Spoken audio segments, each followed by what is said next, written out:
গঙ্গারামপুর পৌরসভা এলাকায় বাড়ি বাড়ি পরিশ্রুত পানীয় জলের প্রকল্পের সূচনা হলো সোমবার। প্রতিশ্রুতির দীর্ঘ 10 বছর বাদে এই প্রকল্পের সূচনা হলো। প্রায় 74 কোটি 19 লক্ষ টাকা ব্যয়ের মাধ্যমে আগামী 1 বছরের মধ্যে গঙ্গারামপুর পৌরসভা এলাকায় বাড়ি বাড়ি পরিশ্রুত পানীয় জল সরবরাহ করা হবে। গঙ্গারামপুর স্টেডিয়াম এবং শান্তি কলোনি এলাকায় দুটি অনুষ্ঠানের মধ্য দিয়ে বাড়ি বাড়ি পরিশ্রুত পানীয় জল প্রকল্পের শিলান্যাস করলেন গঙ্গারামপুর পৌরসভার পৌরপ্রধান প্রশান্ত মিত্র। শিলান্যাস ফলক উন্মোচন ও নারকেল ফাটিয়ে প্রকল্পের সূচনা করেন পৌরপ্রধান।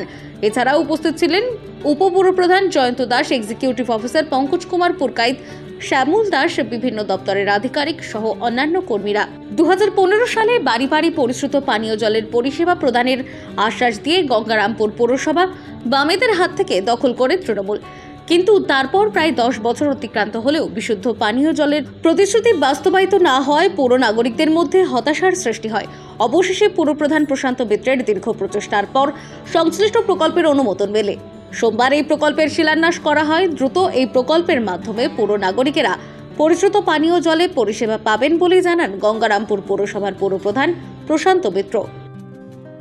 আমাদের পশ্চিমবাংলার মাননীয় মুখ্যমন্ত্রী মমতা ব্যানার্জির অনুপ্রেরণায় আজকে আমরা দীর্ঘদিনের আমাদের একটা প্রতিশ্রুতি ছিল আমাদের গঙ্গারামপুর পৌরবাসীর কাছে।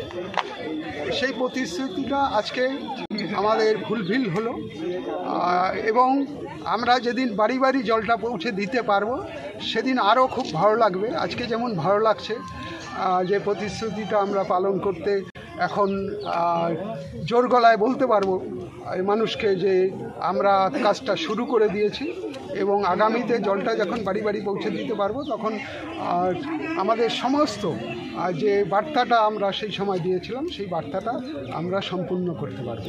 তো সেই কারণে আজকে খুব ভালো লাগছে আমাদের এবং আমাদের এই কাজে সহায়তা করার জন্য এগিয়ে এসছে আমাদের এমইডি ইঞ্জিনিয়ারিং সেকশনে সুপারিনটেন্ডেন্ট ইঞ্জিনিয়ার থেকে শুরু করে এক্সিকিউটিভ ইঞ্জিনিয়ার থেকে শুরু করে অ্যাসিস্ট্যান্ট ইঞ্জিনিয়ার থেকে শুরু করে জুনিয়র ইঞ্জিনিয়ার থেকে শুরু করে সবাই এখানে এগিয়ে এসছে যাতে এই কাজটা খুব তাড়াতাড়ি খুব ভালোভাবে আমরা করে উঠতে পারি। কত টাকা ব্যয় করা হচ্ছে?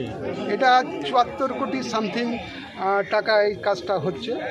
তো সেই কারণে এবং আমাদের প্রথমেই আমি বলবো যে আমাদের মাননীয় মুখ্যমন্ত্রী মমতা ব্যানার্জি তার প্রচেষ্টাতেই আজকে এটা সম্ভব হলো এবং আমাদেরকে আমাদের এমইডি ডিপার্টমেন্ট ওনারাও খুব সহযোগিতা করেছেন এই কাজটা করতে। গঙ্গারামপুর থেকে বিশেষ প্রতিবেদন, নিউজ টুডে।